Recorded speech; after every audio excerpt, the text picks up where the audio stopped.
With all your content created, don't forget the most important part. You've got to share it. Make sure you post links to blogs and articles on your social media channels. You can even create a link to include in your email footer or company newsletter. When I shared a link to an article that I wrote for a magazine through a LinkedIn post, I had a direct message from a connection who I hadn't met before but worked in my industry.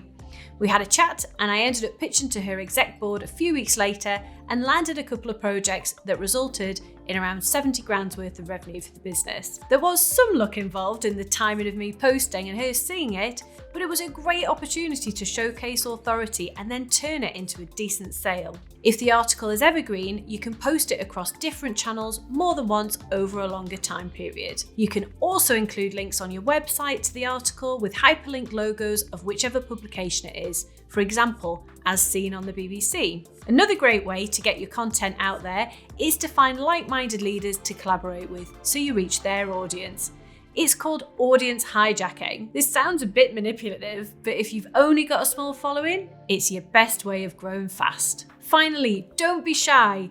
If you want to make the biggest impact with your content, don't forget to tell people about it by sharing, even if that means DMing someone you think would benefit from it.